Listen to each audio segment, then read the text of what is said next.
know about the microeconomics syllabus of second PUC. Today we should know about the introduction of macroeconomics, that is part 2.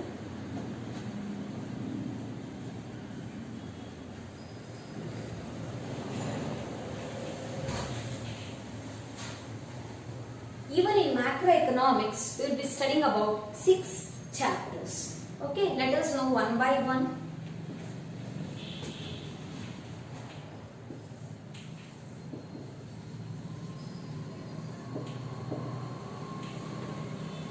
And this first chapter is about introduction. That is introduction of macroeconomics. What do you mean by macroeconomics generally? Yes, what is meant by macro actually? Macro means what? Macro means big, large, we can say, isn't it? So here the meaning of macroeconomics can be understood as what? It is yes, it deals with the larger segments of the economy. That is, it might be demand, aggregate supply, general price level, okay, aggregate employment, etc. Okay, that is known as what? Macroeconomics. Okay, then we can say that this macroeconomics is realistic in study. So we can use this macroeconomics in solving various problems of an economy. Okay, this is the general concept about macroeconomics. Then we will be having a concept like differences between microeconomics and macroeconomics, even which is very important for the exam. This differences is very important. Okay, then we have a concept like economic agents. Who are economic agents? It includes consumers, producers, government, corporation, banks. These are called economic agents in the economy. Okay, later on I will tell about how the consumers, producers play an important role in the economy. Then we have a question like, who is the founding father of modern economics? Yes, Adam Smith is the founding father of modern economics. His well-known work is Adam Smith is called as a founding father of modern economics. What is his well-known work? That is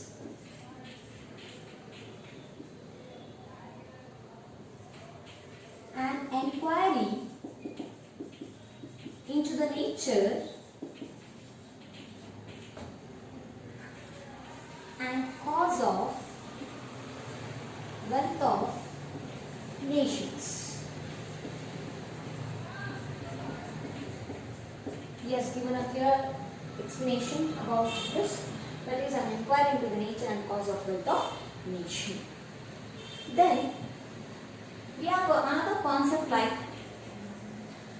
who are the economic decision makers?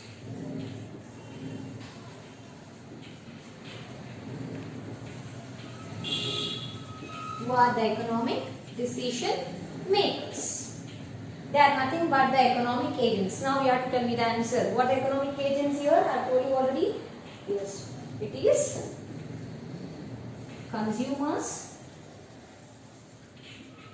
producers. Thirdly, we have government, corporations,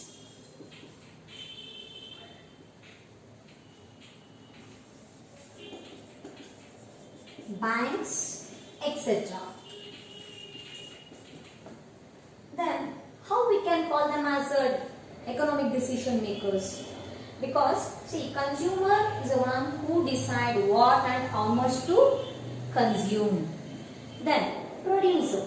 Producer is the one who will decide what to produce and how much to produce. That is, how much of goods and services should be produced in the economy. Then we come to the concept like government, corporation, banks. What do they think? They will think about like how much money we have to spend in the economy. Then how much of tax we have to collect.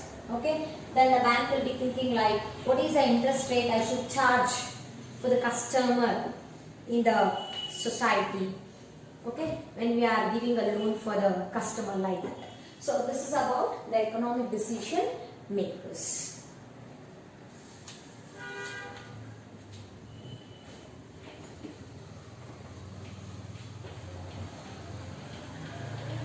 Next, you'll be having a concept like emergence of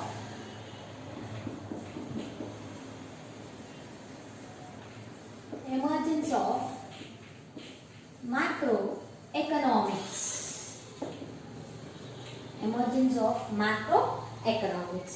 See here, firstly we have to remember about a British economist by name John Maynard Keynes. Okay, John Maynard Keynes, J.M. Keynes we call it. So he has celebrated and published a book called The General Theory of Employment, Interest and Money in the year 1936. See, this is very important concept for 1 mark in the exam. I'll repeat. The Theory of Employment, Interest and Money. This book has been published by one of the British economists by name John Maynard Keynes. Okay. Then we have a concept like classical school of thought.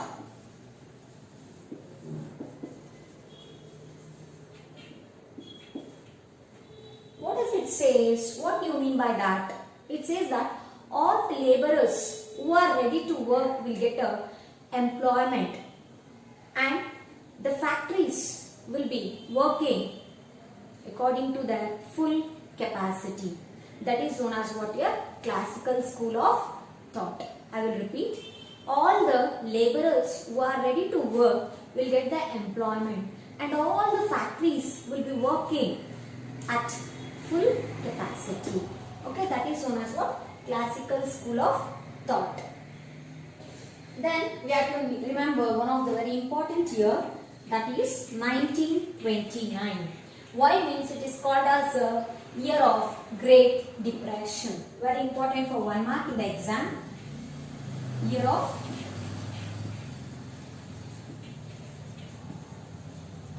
Great Depression, that is 1929.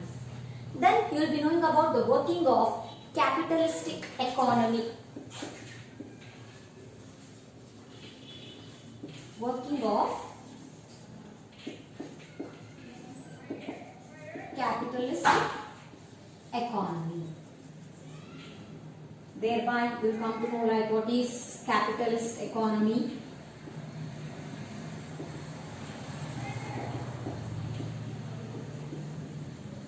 Capitalist economy and its features. Okay, features will be asked for 2 marks. Then we have a concept like the role of government and household in both developed and developing countries.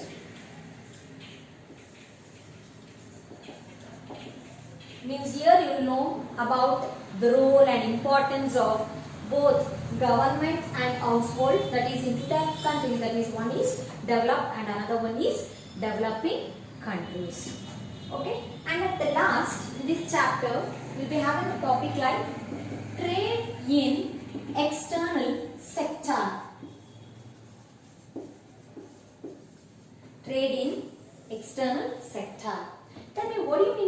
trade generally?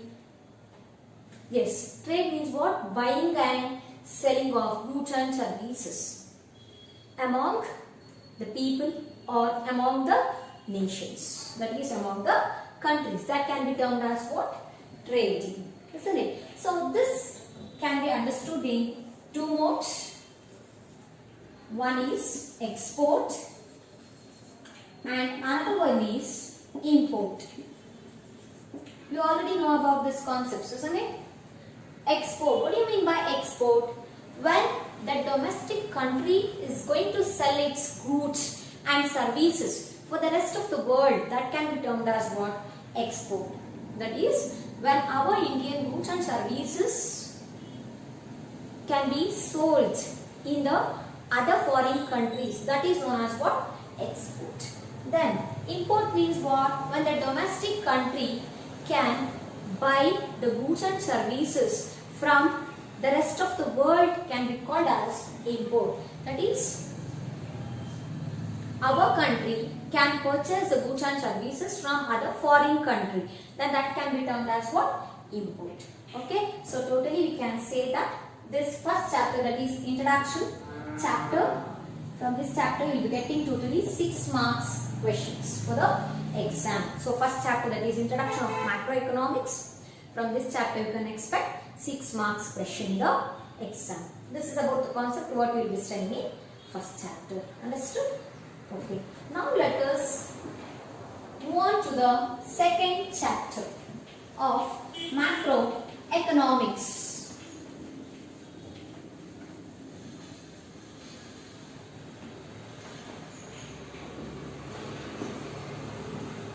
That is national income accounting. As I said earlier, in macroeconomics, even we will be studying about national income, isn't it?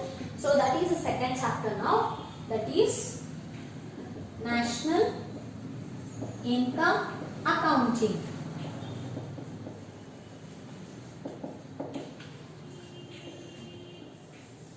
From this chapter you can expect 20 marks of questions in the exam. Totally you will be getting 20 marks of question in the exam from this chapter. Okay. Then tell me, what do you mean by national income actually? What is national income? National income is the total value of all finished goods and services which is produced within a country within a year.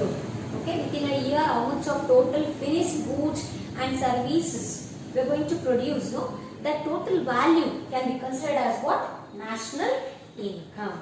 Okay. Then under this we have some basic concepts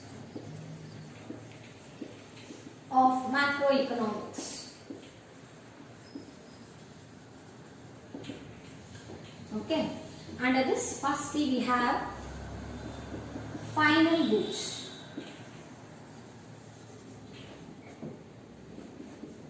Then we have intermediate goods. Then consumer goods. Then we have capital goods,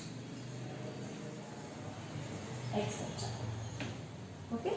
So what is this final goods means? The word itself says final means what? Finished. So the goods which are ready to use. Okay. The goods which are ready to use. They don't go any kind of transformation or any kind of further process during production. Okay. The product is ready to use. That can be called as what? Final goods. Example, you can take it as car, bike, mobile, etc. Then we have intermediary or intermediate goods. What do you mean by this? Intermediary means what? Middle. Okay. So these goods are what? They go further transformation in the production process. Okay. Like we can take some inputs or raw materials which will be used in the production of other product. So the goods which are used for producing other goods can be called as what? Intermediary goods. Like we can take steel, iron, etc. They are used to manufacture car and other vehicles, etc. Then we have consumer goods. It includes what?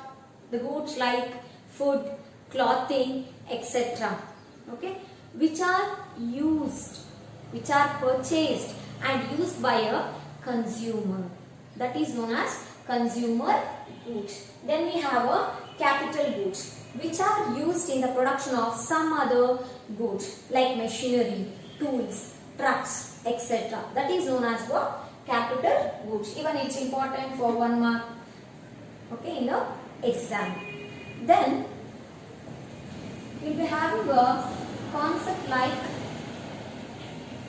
differences between stocks and flows.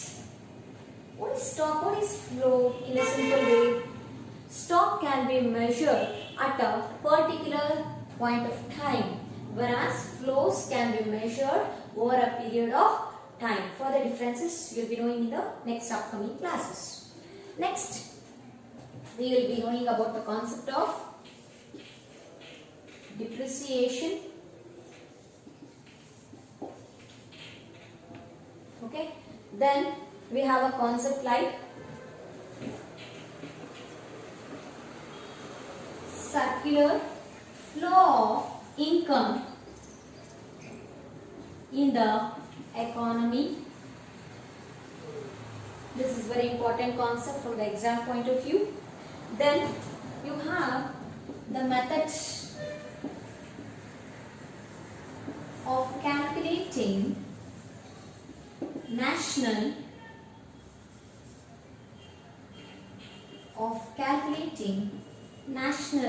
income.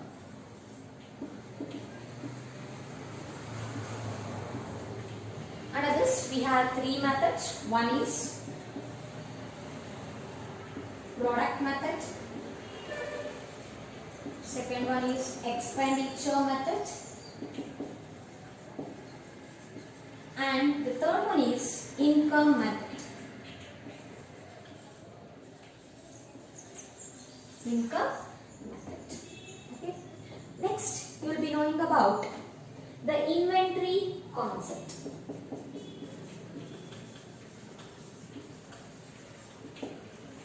What do you mean by inventory generally? Yes, it is the amount of goods what a business holds, okay, within the enterprise in order to sell it for the consumer in the upcoming future. That is known as what? Your inventory. Every company will be having a inventory. Why? In order to fulfill the upcoming demands in the market. Okay, and this we can study in 2 modes here. One is planned accumulation and decumulation.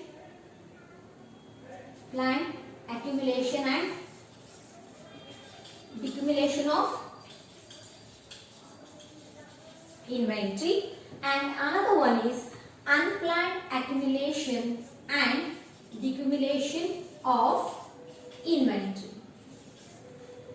Okay, inventory will be understanding in 2 terms. One is planned accumulation and decumulation of inventory, and another one is unplanned accumulation and accumulation of inventories. After this, we will be having some other basic concepts.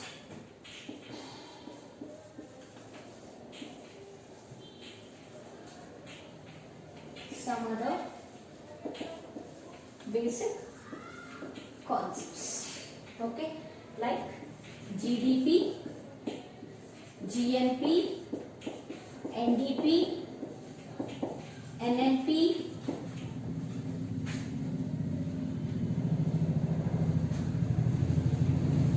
NNP at fixed cost, then personal income, then personal disposable income,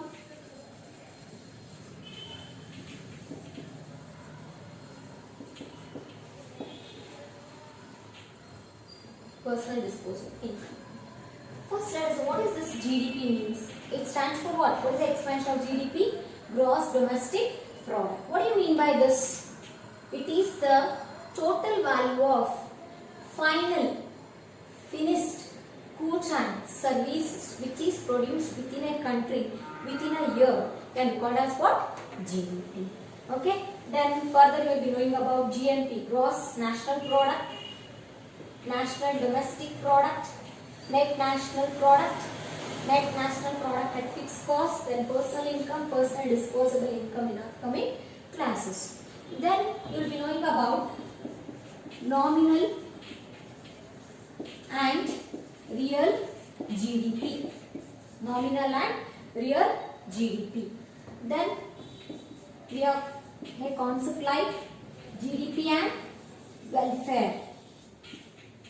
GDP and welfare. Under this, you can come across three sub-concepts like distribution of GDP, how is it uniform, then non-monetary exchanges, and another one we come across that is externalities. What do you mean by externalities generally? It is an unintentional consequences which is caused in the economy from a person or a firm, okay, and it is accrued to the other person or a firm. That is known as what? Externality. This externality concept you can understand through two ways. One is positive externality and another one is negative externalities. Okay. So this is about second chapter, concepts of macroeconomics.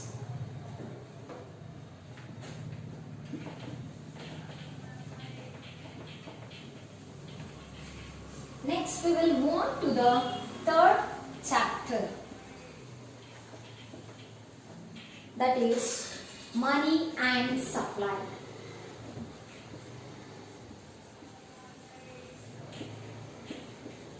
Money and supply. From this chapter we can expect totally 12 marks of questions in the exam. What is meant by money? What do you mean by supply? Yes, money is generally accepted as a medium of exchange of goods and services. Okay. Nowadays, if you want to buy anything, what do you need there? Yes, you require money first, isn't it? So, money is a medium of exchange of goods and services. Of goods or services, we can say. Okay. But earlier, we did not have the concept of money. We had some other concept. That is, we did not pay the money for purchasing of any kind of goods or service. What we did was like, we just exchanged the goods with the goods. That concept, we call it as a barter system.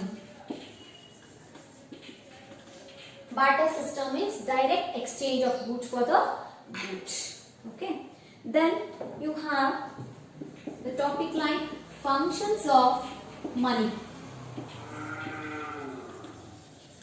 Functions of money, which is very important from the exam point of view. See, this can be divided into two. One is primary function and another one is secondary functions. Under primary, we have 2 points. One is it's a medium of exchange and second is it's a measure of value. These two are primary functions. Whereas secondary function, it is having a transfer of value, it is a standard of deferred payments and it is a store of value. So totally 5 functions you will be understanding under the heading functions of money. Next, we have a concept like demand for money. Why there is a demand for money in the economy, that also you will be understanding. Then after that, you are having a concept like supply of money. Who can supply the money? Who can supply the money in the economy or in the market? Can be? No. It can be done through the central bank of a country and one more is commercial banks. Isn't it? So tell me, which is a central bank in our country? Which is a central bank of India? Yes, it is RBI. RBI is the central bank of India. So here you will be studying about the functions of RBI.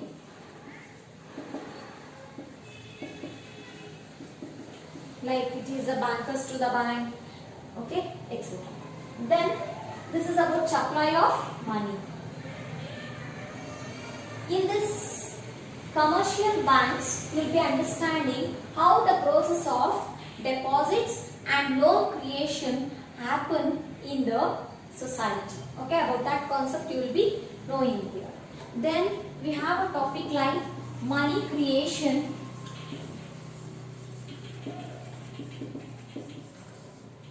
in the banking system.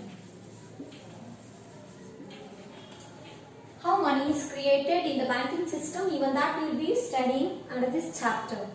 Then we have policy tools.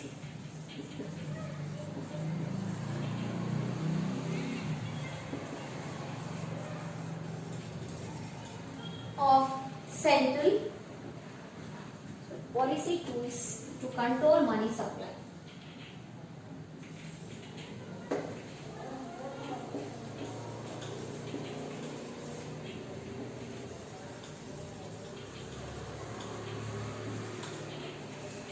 Policy tools to control money supply. Under this, you will come across the concept like open market operations. You will come across the concept like open market operations, and this is having two modes or two types. One is outright and another one is repo, that is repo rate. Then we will be knowing about bank rate,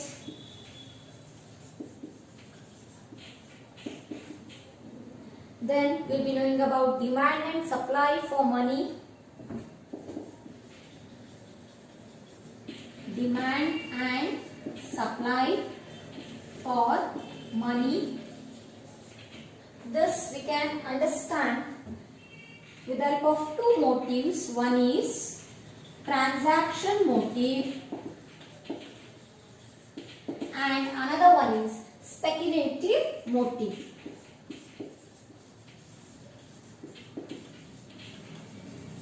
Speculative motive. Then we will be having legal definitions of money.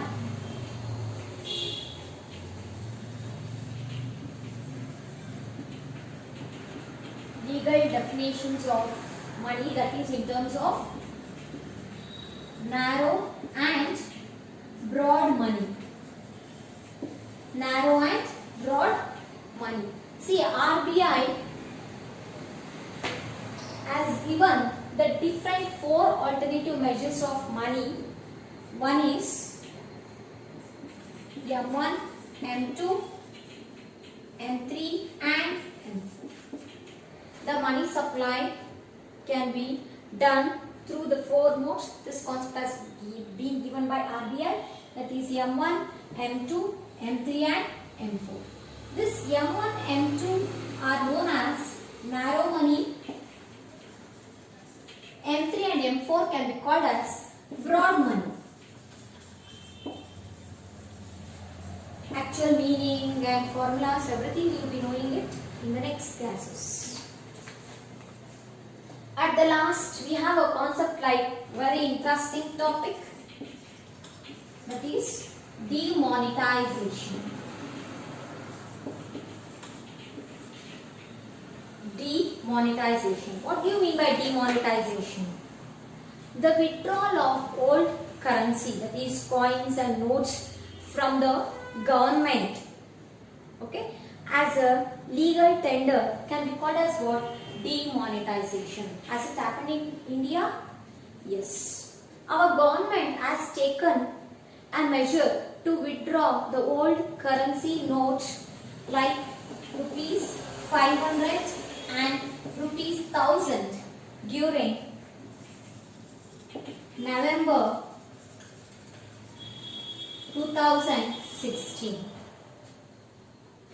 Okay, and instead of that, what did it do means it has launched new 1000 new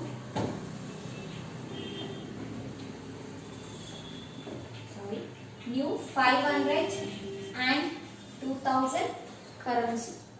Okay, new 500 and 2000 notes in the country, that is in India. Then what did it do with the old currency? It has informed for the citizens in India that to deposit this old currency of 500 and 1000 rupee notes to the bank in their bank account within which date? Any guesses? That is, the time period was like till 31st December 2016 without any declaration. Then with declaration, the people can pay back this old currency of 500 and 1000 to the RBI with declaration. Okay, still further explanation we can know it later. And it's a very important concept from the exam point of view, which you'll be getting in assignment and project oriented question in the exam. Then this is about the third chapter of macroeconomics. Next, we will move on to the fourth chapter.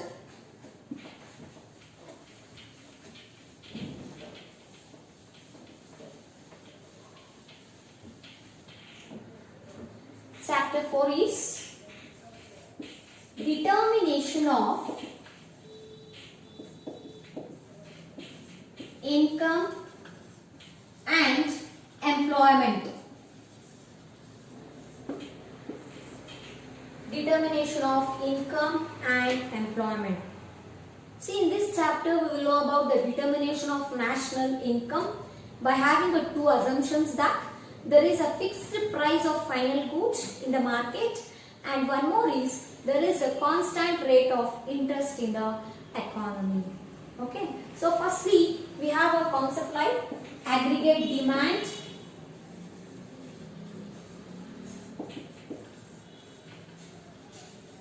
and its components.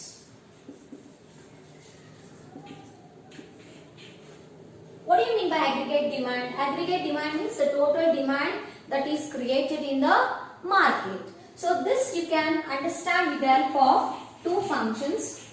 One is consumption function and another one is investment function. Okay. What do you mean by consumption? The goods or service which is purchased by a consumer will be used by them. That is known as what? Consumption. Here we come across the consumption function. What it says, the consumption function gives the relation between the consumption and the income. That is consumption function. Then we come across investment function. What do you mean by investment generally? Anything that adds to the future productive capacity of an economy. Okay, and it changes the income of a producer, and it changes the inventory of a producer. That can be called as what? Investment. Okay. Then we have a topic like determination of income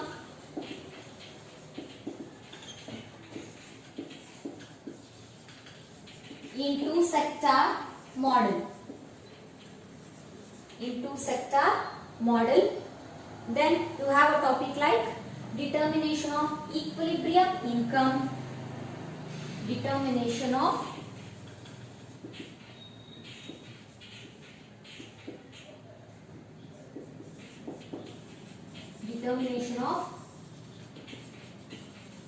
equilibrium income in short run.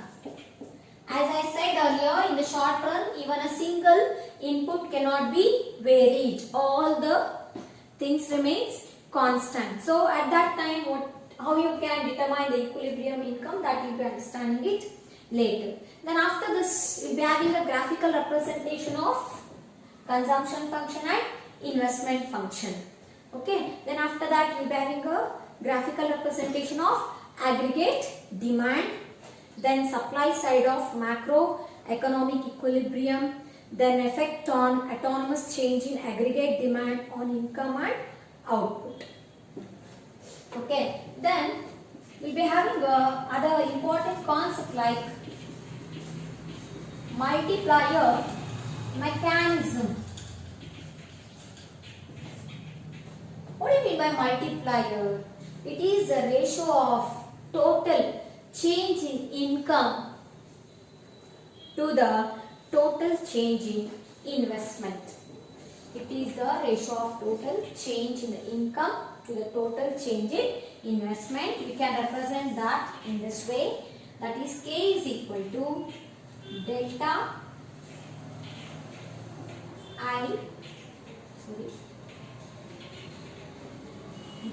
Y divided by delta I.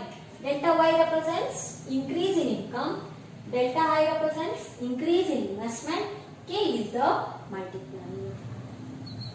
Okay. Then we have a concept like paradox of thrift.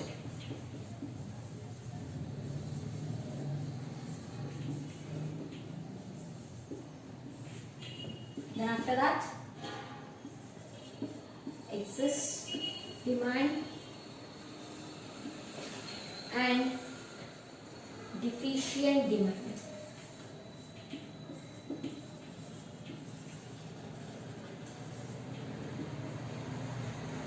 Paradox of thrift. What do you mean by paradox of thrift? If all the people of the economy increases the amount of income what they save, then the total savings will not increase, but it will decline or it remains unchanged. That can be called as what? Paradox of thrift. Okay. Then we have a concept like excess demand. What do you mean by excess demand? It's a situation where there is a more demand for the products than the supply of products. That is known as excess demand. When there is a more supply of products but there is a less demand, that can be called as what? Deficient demand. So this is about the fourth chapter of macroeconomics. Now let us move on to the fifth chapter.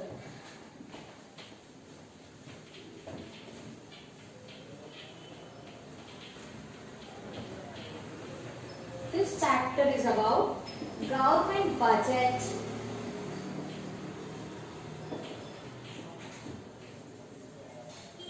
and the economy.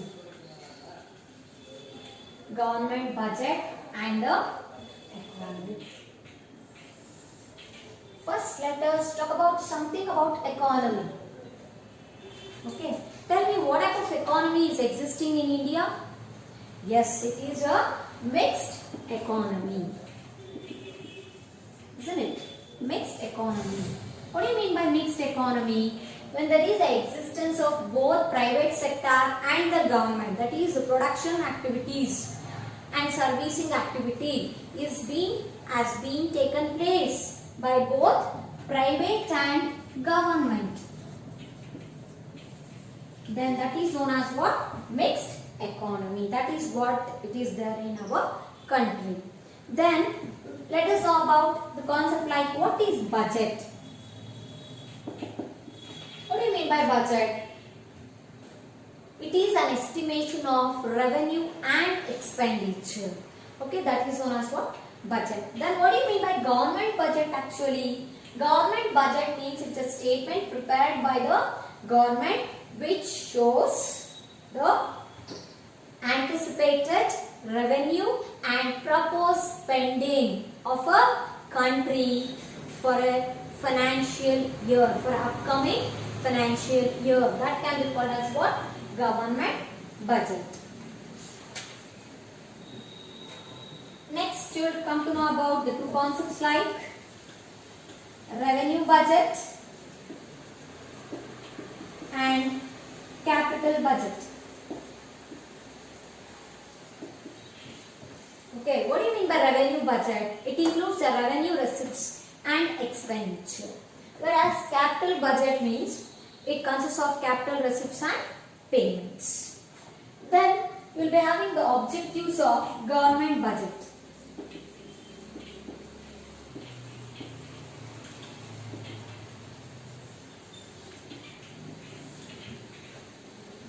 As we know that government always thinks of increasing the welfare of the people in the economy. Then how it can do means it can do it in the following three ways.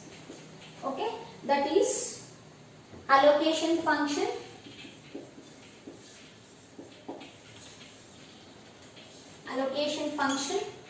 then redistribution function, redistribution of government budget. Okay, redistribution function of government budget. Then we have stabilization function of government budget. Stabilization function of government budget. So with the three following ways, by using these three following ways, the government can give a better service for the public or people in the country. Then we have the classification of receipts.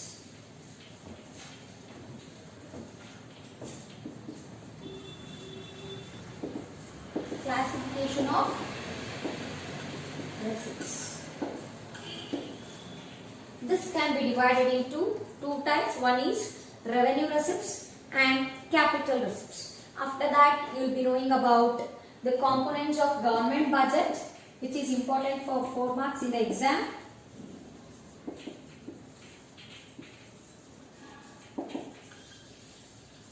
Components of government budget. Then we have the classification of expenditure.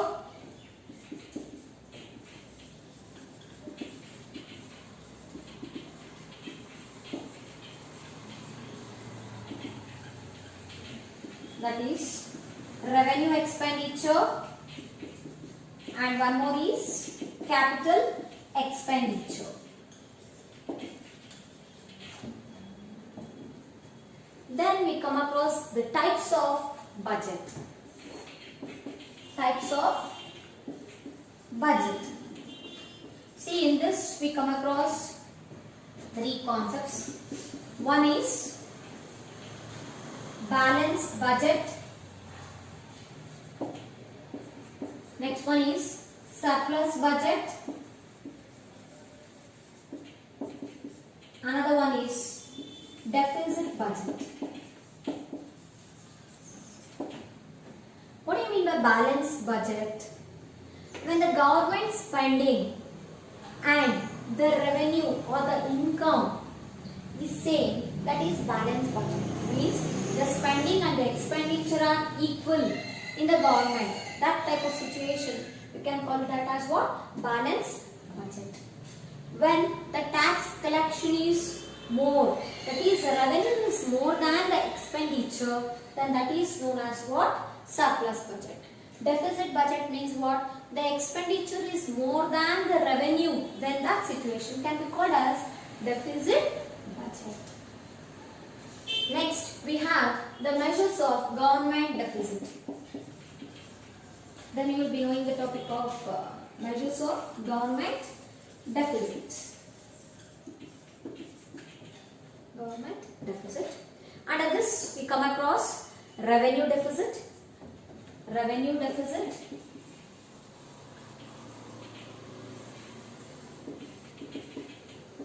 Then fiscal deficit. Third one is primary deficit. This explanation will be coming through in the later classes. Then we have a concept like debt. Under that, public debt. What do you mean by this? What do you mean by public debt? The borrowing of the government to meet the budget deficit can be called as what? Public debt. And after that, you will be having a concept like Ricardian equivalence. Ricardian equivalence. That is the last topic in this 5th chapter. Ricardian equivalence. Okay. So this is about the 5th chapter. Now let us move on to the 6th chapter of macroeconomics.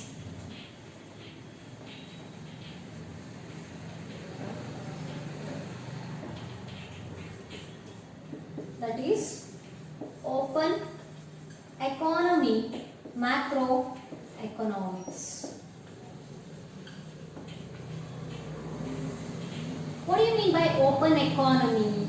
Open economy. What do you mean by open economy?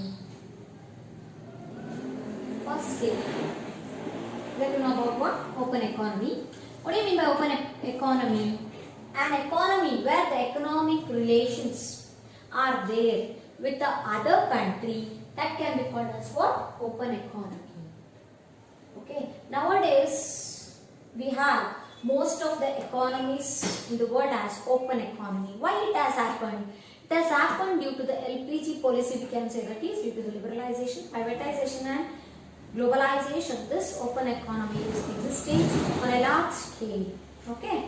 So then, when an economy is having economic relations with other countries, means when we are doing import and export with other countries, then we can call that type of economy as a what? Open economy. And opposite to this, we have another economy called closed economy. What is meant by closed economy? An economy which does not have any kind of economic relations with other countries. That is known as closed economy. Means this kind of country will be producing and selling and serving the customers. Okay. It will be producing the goods and giving a service for the customers only within that country. They will not sell their goods into other countries. So they don't have any kind of economic relations with the other country. That can be termed as what? Closed economy. Okay. And this open economy can happen in 3 ways. That is, there are 3 linkages. One is product linkage, we call. Then we have financial market, production market, we call, or linkage. Then financial market. Thirdly, we have labor market. What is this production market means? See here, the goods and services have been produced and it will be sold to the customers. Goods and services will be produced and it will be sold to the customers. So here customers are having an opportunity to decide whether to buy their country products or other foreign country products. Then financial market. Here what happens? Here the financial assets can be available. So the consumers can buy the financial assets. Here the investors are having an option or opportunity to choose whether to invest the money in domestic market or in the foreign market. And here labor market. It tells about like firms can choose where to do the production and laborers can decide like where to work and all. That is known as what? Labor market. So overall we can say that this is a very important feature what we can find in open economy.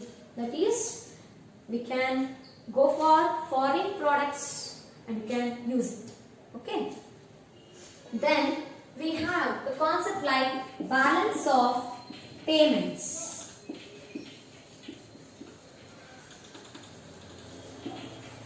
What do you mean by balance of payments? It records the transactions of total goods and services and assets between the residents of a country with the rest of the world for a specified period, that is for a 1 year. That can be called as what? Your balance of payments. Under this we have two types of account. One is current account, balance of payment, and another one is capital account. Okay, one is current account and another one is capital account. So this is about the types of accounts in balance of payment. Okay, then we go on to the next topic, that is balance on capital account.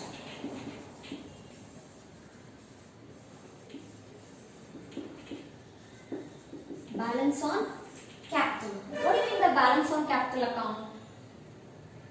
Yes, when the capital inflow are equal to the capital outflow in the economy, that is known as balance on capital account. And as the next part we have surplus on capital account and deficit on capital account. Surplus on capital account means your capital inflows are more than the capital outflows, whereas in deficit in capital account, what does it mean? Opposite to that, that is capital outflows are more than the capital inflows. That is deficit capital account. Then we have a types of balance of payments. Okay, write down next topic as types of balance of payments. Types of balance of payments. Again we have here three subtypes. One is balanced and another one is surplus balance of payment, and third one is deficit balance of payment. First one, balance of payment means what? Here the quantity how much I am going to export will be imported in the economy. Okay, that is known as what? Your balance BOP. Surplus means what?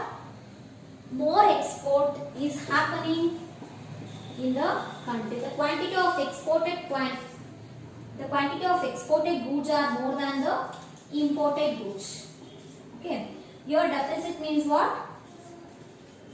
Imported goods are more than the exported goods. Okay. This is about the types of balance of payments.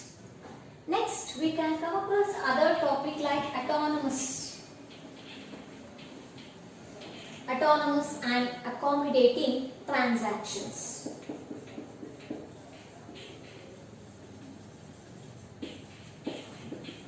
Autonomous and accommodating transactions. What do you mean by this autonomous and accommodating transactions? Firstly, let us know about this autonomous. See, international economic transactions will be happening among the different countries for some reason, that is other than to bridge a gap between balance of payment, means that is known as autonomous transactions. Accommodating means when the economic transactions are happening in the economy with the other countries in order to bridge a gap of balance of payment, then that is known as accommodating transactions. Next, we move on to the next topic like foreign exchange market,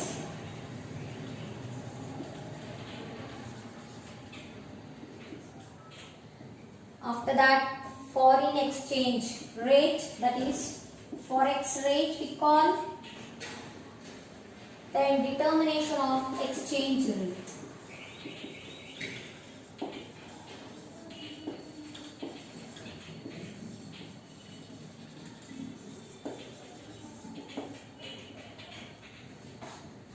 us know what is meant by foreign exchange market. What is it? Yes, it's a market in which national currencies are traded for other. Okay, then here we will be understanding about who are the major participants in the market, in the foreign exchange market. It includes what? For foreign exchange brokers, then commercial banks, etc. Then we have a topic like forex rate or foreign exchange rate. What do you mean by this? The rate at which one currency can be converted into another. That can be called as forex rate or foreign exchange rate. Means I can convert Indian rupee into American dollar. So like this, the transformation of one currency into other currency takes place in this foreign exchange market. Then here we will be understanding why there is a demand for this forex rate and why there is a supply of forex rate, etc. Then we have a determination of exchange rate. Under this you will come across three methods. Okay, and that first one is flexible exchange rate method. It is also called as floating exchange rate. What do you mean by this? See, mainly this depends upon the market demand and supply. Okay, it depends upon the forces of demand and supply in the market. And the second one, we have a fixed rate method, fixed exchange rate method. First one was flexible exchange rate method and second is fixed exchange rate method. Here it is, the rate is decided by the government, okay, on a daily basis. That is fixed exchange rate. So it is fixed or it is determined officially by the government. That is fixed exchange rate. And third one we have managed floating exchange rate method. So here it is a combination of both flexible exchange rate method and fixed exchange rate method. So these are the topics and the chapters what you will be understanding in this macroeconomics. In the next upcoming classes, we will start with the first chapter of microeconomics. Thank you.